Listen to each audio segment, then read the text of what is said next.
Today we're out here in Oregon with the 2018 Mercedes-Benz G550, also known as the G Wagon or G-Class.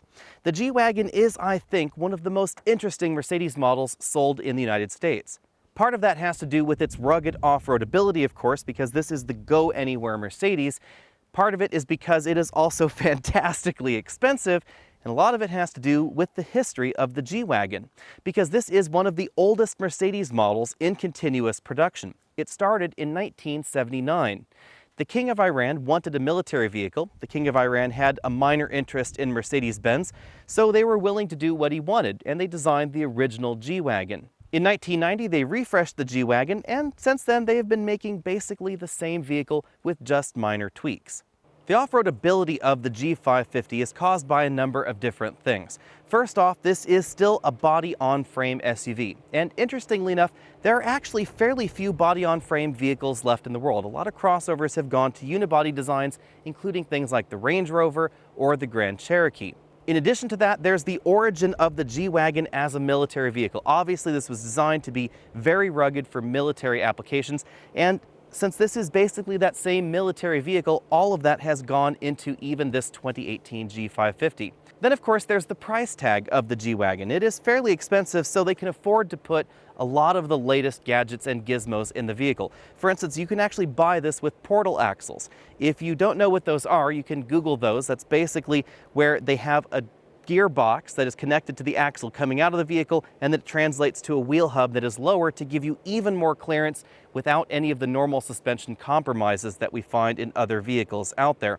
And then, of course, there's the fact that this has 3 locking differentials. So you can lock the front, you can lock the rear, and of course, you can lock the center differential. Now, the model we're taking a look at right here is a lightly equipped model at $141,995. Even though the basics of the G Wagon do date back quite a ways, as I said before, Mercedes has been doing their best to try and keep it current. So not everything up front is exactly as it was back then. So we obviously have modern headlamp technology, LED turn signals below that, and the front end has been tweaked ever so slightly over time. We even have a radar sensor right there because we do have radar adaptive cruise control in this model. In terms of overall length, this comes in just over 184 inches long. So as far as modern off-road vehicles go, it actually is fairly compact. This is definitely shorter than something like a Range Rover or a Toyota Land Cruiser. It's really obvious when you take a look at the distance between the front wheels and the very front of the vehicle. That helps improve approach angles, and of course the rear of the vehicle and the rear wheel that helps improve departure angles. Adding to the uniqueness and perhaps even the novelty of the G Wagon, we have this very square design, also obvious from the side. Obviously, we have that big boxy back there. We have this near horizontal hood with sort of a V-shaped taper to it. We have visible hinges on the front and even the back doors, and the rear of the vehicle is also very, very vertical. Now, a very vertical rear end is not as aerodynamic, obviously, as modern crossover designs, but obviously it really pays dividends when it comes to cargo capacity because we have a very square cargo area back there. This is, of course, just a 2-row SUV, so there's no 3rd row hiding back there. The rear of the G Wagon is definitely industrial chic. You'll notice we have these vents on either side. Those are air exit vents for the cabin. We have a flat sheet of glass back here with a single windshield wiper, and of course a rubber seal right there. We have a spare tire on the back and a very, very heavy, thick steel door that reveals the cargo area right like that. But of course, we also have some modern touches. So for instance, we have some LEDs going on back here, although the turn signals are still incandescent bulbs. This is the backup light on this side. That over there, the red light, is the rear fog lamp. We then have a tow hitch receiver, a massive, massive skid plate right there on the rear, and then well-integrated parking sensors on the bumper. Since a few of you ask about paint colors on cars, this is sort of a matte olive color to it. It has a very militaristic, industrial kind of feel to it. I actually really like the way this looks in this matte paint. I'm not sure if it looks like $140,000 of car, but it definitely looks cool. When you look under the hood of the G Wagon, it's pretty obvious that this vehicle was originally designed for smaller engines. In fact, the original G Wagon had a variety of different 2-liter engines on the low end, and about 2.9 or so was about the largest engine you could find. But for 2018, the smallest engine in America is this 4-liter twin-turbo V8, producing 416 horsepower and 450 pound-feet of torque. If this isn't enough for you, there's also a 5.5-liter twin-turbo V8 producing 563 horsepower and 561 pound-feet of torque. And if that is still not enough, Mercedes will somehow shoehorn a 6-liter twin-turbo V12 under this hood that will produce 621 horsepower and 738 pound-feet of torque. Although, looking at this engine bay, I'm really not sure exactly how they fit that V12 in there. All 3 engines are mated to a 7-speed automatic transmission and again, a permanent 4-wheel drive system. This sends power to the front and the rear axles via 3 locking differentials, as I said before, 1 in the center, 1 in the rear, and 1 up front. That means if everything is fully locked, you can actually send 100% of engine power to a single wheel, assuming the other 3 were all slipping. Obviously, fuel economy was not a huge concern when originally designing this vehicle, and that's why overall curb weight comes in near 6,000 pounds, and obviously with these large and powerful engines under the hood, fuel economy is not exactly stellar, but that's not the mission of this vehicle either. Front seat comfort is quite good in the G Wagon, and that's because these seats do not date back to 1979. Instead, we have one of Mercedes' more recent multi-contour designs in the model we're looking at right here. This has the pneumatically adjustable seats. We have a variety of controls right here on the inboard side of the front seats. That's in addition to the power controls, which are over here on the door. We can raise and lower the headrest. The in and out is manual, and then we have our typical seat motions there as well. We also have a tilt telescopic steering column that is memory linked to a 3-position memory on the driver's door. The passenger seat in this cabin operates in exactly the same way as the driver's seat, and it also has a 3-position memory. Now, the one thing you'll really notice sitting up front is how close to the dashboard and the windscreen you are because of the very upright nature of the G Wagon. The windscreen is easily within reach. I don't have to reach out very far to touch that, and the dashboard itself is only maybe about 6 inches deep. Moving to the rear seats, we have a lot of headroom, but not a lot of legroom owing to the overall size of the G Wagon. So this front seat is comfortably adjusted for me at 6 feet tall. I really only have about 1.5 inches left. If I were to move this seat all the way back at its tracks, it would be hitting my knees. Cup holders are in short supply in the G Wagon, but we actually have 2 right back here on the floor. To improve cargo practicality, the rear seats do fold in a 60-40 fashion. There's a little handle right there, and that's how you move them up and down. Logically, with a vehicle that is this square, cargo capacity is actually quite good. We get just under 40 cubic feet of storage space back here, and as you can see, the opening is quite tall.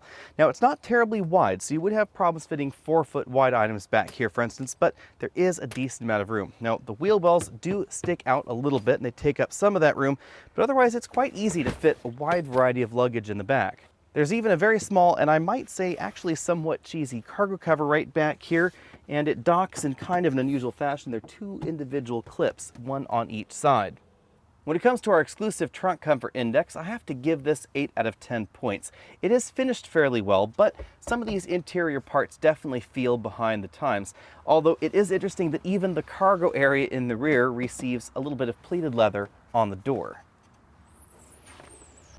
On the inside, we find a very traditional sunroof. This does not have a glass section. This is actually just the metal top. So when we open that up, it opens all as one piece, as you can see right there. The overall design of this interior definitely is starting to show its age. There are a lot of parts that definitely seem to come out of a different era, although Mercedes has done their best to try and update some things. For instance, we have this suede headliner that we wouldn't have found obviously in 1979, but the overall shapes definitely speak to the constant upgrades. For instance, we now have curtain airbags, and those do cause the sides of the vehicle to be shaped just a little bit differently than you'd expect. We have height adjustable shoulder belts for the driver and front passenger, and again, those 4-way adjustable headrests there. The front seats are aggressively bolstered. These seats feature perforations in the center because they're both heated and ventilated. And if we move on over to the front doors, we see a style that we don't see in many of the competitors, this pleated leather right there on the front doors. We have a little storage pocket right down there towards the bottom. You'll see the seat controls on the front of the door, lock and unlock buttons in front of that. One thing that you also won't find on many modern vehicles these days are actual visible screw heads. So if we zoom in right there, you'll notice that all the doors actually have some trim parts that are still connected to the car via screws. As we move on over to the dashboard, the styles look very traditional, but just about everything is coated in the latest soft leather. So we have a lot of stitching going on the top. This handle is coated in leather. Even the glove box and the lower portions of the dashboard are leather. Now, storage is kind of at a premium in here because the glove box is fairly small, so we get a storage net right there under the glove compartment where you can put very small knickknacks, and then you actually find the front 12-volt power outlet right there to the left of that area. In the center of the dashboard, we have a center channel speaker, a small display for the parking sensors. Mercedes still loves to have actual visual readouts for that. And then we have a fairly small infotainment screen for a modern vehicle. This is not a touch screen, although it is running one of Mercedes' later software packages, and it does support Apple CarPlay, as you can see right here. This, of course, also features factory navigation and all the other features that you'd expect out of Mercedes Command. Moving down below that, we find the command interface that we've been familiar with for a while, with dedicated buttons to radio, navi, media, telephone, etc., the telephone keypad over there, a single slot optical display, track forward, backward, volume knob, and then of course the controls to the heated ventilated seats, auto start stop, parking sensors, hazard lights, etc. Right here in the middle is where we find the controls for the various lockup differentials. We have the center differential, the rear differential, and then the front differential. They're ordered this way because this is the order that you really ought to be engaging them. For instance, if I put the car in neutral and engage low range, it will now allow low range operation, and then I can click this button for the center differential lock. The amber indicator on the bottom indicates that the lock has been requested. There would be a red light up top telling us that the lock has actually occurred. So if I request all 3 locks, it may take a while and actually some driving in order to actually engage those various differential locks. The same process happens in the reverse. So if I unlock the differential, the amber lights turn off and the red lights may stay illuminated for a while. So if you need to go back to a surface where you wouldn't want the differential locked, you would have to wait until all those red indicators have turned off. All the way below these controls, we find the dual zone automatic climate controls. These are basically the same that we find in other Mercedes vehicles. We have a very small storage compartment right there, a joystick style shifter. Right now we're in neutral. We pull back for drive, forward for reverse, park is this button right here. We switch the transmission modes with this button, economy, sport, and manual mode. We have a button to turn on and off the front windshield de-icer. It's actually grid in the windshield. Then we have this button right here to engage and disengage low range operation. Behind that, we have the control for the Mercedes Command system, and then another 12-volt power port. From this angle, you can also see the controls for the seat backs. Again, we have the bolsters, seat extension, lumbar support, etc. right here in this pod. Between the front seats, we find a softly padded armrest that opens to reveal a fairly small storage compartment, but we do have 2 USB inputs inside. One of them is used for the smartphone integration. The instrument cluster is a pretty standard Mercedes unit. We have a speedometer over here on the left, tachometer on the right, with the fuel gauge and engine temperature inside those 2 dials. The steering wheel is a 4-spoke design. We have a plastic airbag cover and then contrasting leather on the top and sides and bottom of the steering wheel. You'll find the controls for that multifunction display over here on the left side of the wheel. There's a voice command button up top and dedicated phone buttons. An oddity that we see in other Mercedes vehicles is that we don't have dedicated track forward-backward buttons on the steering wheel. We do find those in the center console, and you can use this button arrangement to do track forward-backward, but they're not dedicated buttons. So this is used for operating around that screen, and one of the options in the screen is to interact with the tracks on your media device. You'll find shift paddles on the back of the steering wheel, down on the left and up on the right. And then over here on the left side of the wheel, we have the controls for the cruise control system. You adjust the following distance with this knob, and then you accelerate and decelerate using the toggle up and down. You pull towards the driver to resume and push away for cancel. Obviously, the mission of the G Wagon is rugged off-roading, and that's why we have all those locking differentials. And it really makes a huge difference when the going starts getting really tough. Now, obviously, the trail that we're on right here is not the world's toughest off-road course. Of course, I wouldn't want to take a $140,000 car on a truly rugged off-road course, because I'm sure Mercedes would like it if we returned this car in one piece without any dents or scratches. But suffice it to say, traction is absolutely excellent thanks to those locking differentials. Now, locking differentials get a lot of people confused. You should only lock the differentials if you're on loose or slippery surfaces. So for instance, the left wheel of the car right now is on these loose rocks over there on the side, and the right side is mostly gravel. So this is an excellent place to be using locked differentials. If, however, you are on a road surface, even if that road surface has just a little bit of snow or ice on it, it's probably going to be a bad idea to lock your differentials, either center, front, or rear. The reason for that is if you start locking differentials, the outputs of the differential cannot spin at different rates, and that's really important when you have to turn the vehicle. For instance, I'm now going to unlock everything because when we get back out here on the paved road, I'm going to need to be able to turn the vehicle, and those differentials would actually prevent that. Not only will locking those differentials prevent the vehicle from turning as tightly, they can also end up making you lose control. So if you're out on a road surface that's just wet, for instance, and you were to lock all of your differentials, it'd be a lot easier to lose control because the tires need to be able to spin at different rates in order to get you around those corners. Now let's talk about on-road manners. Obviously, with a vehicle that was designed this long ago, this is not the most engaging on-road drive. There are plenty of modern SUVs that are going to be a lot more fun out on the road, even though you can get a massive amount of power under the hood of this vehicle. It's really obvious when you start accelerating in this generation of the G Wagon, and that's exactly why Mercedes completely redesigned this vehicle for the 2019 model year. Hopefully we will be able to get our hands on one of those one day, but it's taken us quite a while to get our hands on this G Wagon, so don't expect a review of that new G Wagon next month or anything. The big things you'll notice are the steering ability and the overall ability to tell, or sort of inability to tell, what all four wheels are doing around the car. Because under acceleration, it can feel a little bit squirrely, and we're in the least powerful engine option available in America. It is fairly stable under braking, and it actually feels fairly predictable when handling as well, but it's really difficult to tell exactly what the chassis is doing. That feeling is not unique to the G Wagon, of course. We feel something very similar in the Toyota Land Cruiser and the LX570 because those are very off-road focused vehicles. You'll really notice it when you get out on rougher pavement like we're on right here, where there are a lot of large dips. The vehicle is just doing an awful lot of swaying, an awful lot of moving around. Acceleration is quite good in this model, even though this is the least powerful G Wagon available. Now obviously, if you want to go ludicrously fast in your boxy SUV, there is that twin-turbo V12 that will get you from 0 to 60 almost as fast as some performance sedans. In terms of overall ride score, I am going to have to give this a fairly low grade. That's because we do feel a lot of the road imperfections into the cabin. Again, that likely has to do with the off-road mission that we find in the G550. This is one of the things you have to keep in mind if you're considering buying a G550 because it is such a status symbol or because it is such a cool vehicle. This may be a little bit less practical for your daily commute than some of those other SUV options like Mercedes' own GLS or some of those other SUVs out there in this same price range.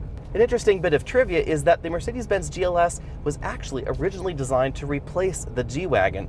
But when the GLS was introduced, very few customers that bought G Wagons actually moved over to the GLS. So Mercedes decided to keep this vehicle around for a little bit longer, ultimately deciding to completely redesign it for 2019. The original mission of the G Wagon, its overall age, and of course the design of this vehicle mean that overall, as far as a luxury passenger vehicle, the interior is going to be a little bit rougher around the edges. Again, the ride is not going to be quite as good, the cabin is going to be a little bit louder, and the fuel economy is definitely low. Over 141 miles out here in Oregon, we have been averaging 11.8 miles per gallon. So I think this actually wins the award as the least efficient vehicle Alex and Autos has ever driven. Of course, if I am incorrect, I'm sure you'll all let me know down there in the comment section below. I think the only vehicle that would approach this is actually the last generation Cadillac CTS-V.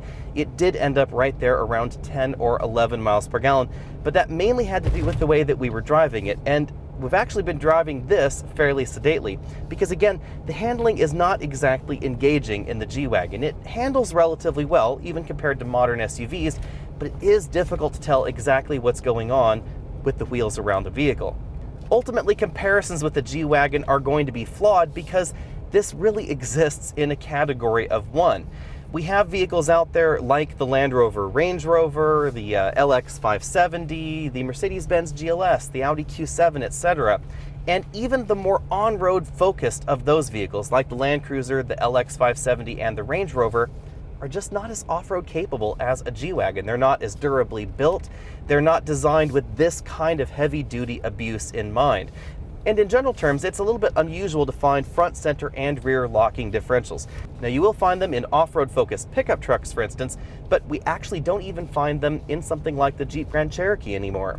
On the other hand, if you're looking at the G Wagon as a luxury vehicle, then it is going to fall behind something like the Range Rover. It's just not as comfortable inside. It also doesn't feel quite as modern. Now, Mercedes has done their best to coat the interior with leather and update the infotainment system and give us Apple CarPlay. I even have a heated leather steering wheel, and there's a little bit of wood trim on the doors as well. But it's just not going to feel as luxurious as a Range Rover. As we dive into pricing, again, keep in mind that there is a new G Wagon out. And this has been a very significant redesign for the G Wagon. However, we haven't been able to drive that yet. We probably won't be able to drive one for a decent amount of time. So instead, we're talking about the G Wagon that you can buy now, and of course that you'll find used on dealer lots as well. The base G550 starts at $123,600. This is one of the higher starting prices for any model in Mercedes lineup. For that, you get the 416 horsepower twin-turbo V8 engine. You also get a G-Wagon that is actually very well equipped. You'll notice we have a long list of standard feature content there on your screen. Some people seem a little confused by the way that Mercedes has been describing the G-Wagon squared. They also list it as the G550 4x4 on their website. Now, that does not mean that the regular G550 is rear-wheel drive. What Mercedes is saying with that model is that it has the portal axle setup. That is what gives you an absolutely insane ground clearance, even more insane water fording ability, and of course that enormous price tag of $227,300 starting. Portal axles really are quite an interesting thing. Basically, the power comes out of the vehicle's axle, and then it enters a gear case, which actually transfers the power from this region up here where the axle is located to a region further down, and then sends the power out to the wheel. Portal axles require high tolerances, and there aren't very many made, so price tags are very high on that equipment. And that's why the G550 4x4 is actually more expensive than the G63 AMG, which starts at $142,800. That gives you the 563 horsepower V8. Of course, if you want to go completely nuts, you can get the G65, which has that 621 horsepower V12 under the hood. Again, I'm not exactly clear how that engine fits because it's very obvious that the G-Wagon was not designed for a large V12 engine from the very beginning. But of course, you don't buy the G-Wagon because it's sensible or because that V12 engine makes any kind of rational sense. It's the most ludicrous off-roader, but it's also the most luxurious and one of the most capable off-road vehicles, period. And that's why comparisons are so tricky, but let's give this a go. First up, we have the Range Rover. Starting at $89,350, the Range Rover is definitely more accessible than the G-Wagon. And honestly, part of the attraction, part of the draw for the G-Wagon is the extremely high price point. Most people that are spending this kind of cash on their off-road vehicle are not really going to take it off-road. So even though the G-Wagon has much more off-road ability than the Range Rover, I'm not exactly clear how much of an asset that really is to the average G-Wagon shopper. To a lot of G-Wagon enthusiasts or true off-road aficionados, that would obviously be a huge selling point versus the Range Rover, but for the average buyer, I'm just not sure. And that's why Range Rovers over time have become more and more on-road focused.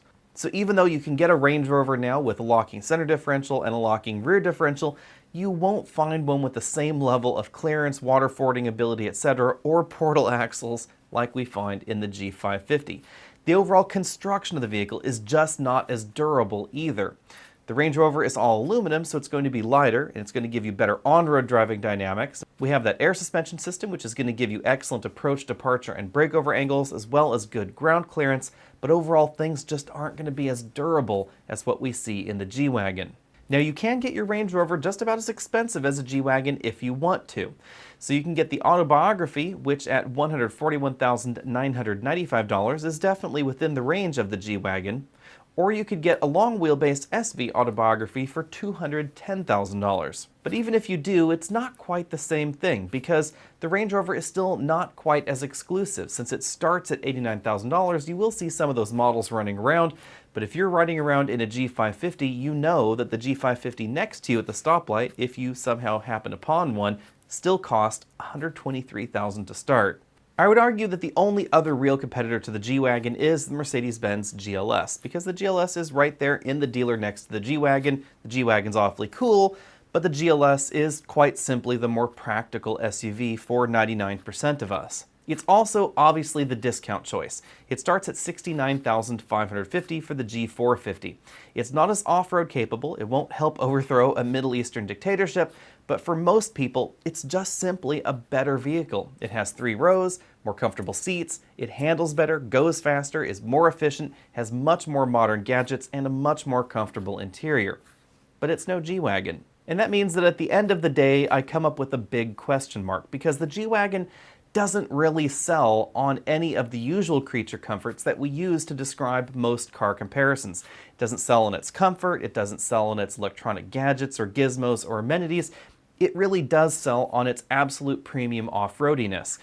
So I suppose in one way you could say that the truest competitor to the G Wagon is something like a Jeep Wrangler, but the G Wagon is obviously more exclusive and more luxurious than the Wrangler. But if we're simply talking about off-road ability other than the G550 and that Wrangler, you're really looking at something like a lifted pickup truck segment. Those are really the only things that would be in that same category that would have front lockers, center lockers, and rear lockers, and of course solid axles and a heavy-duty construction.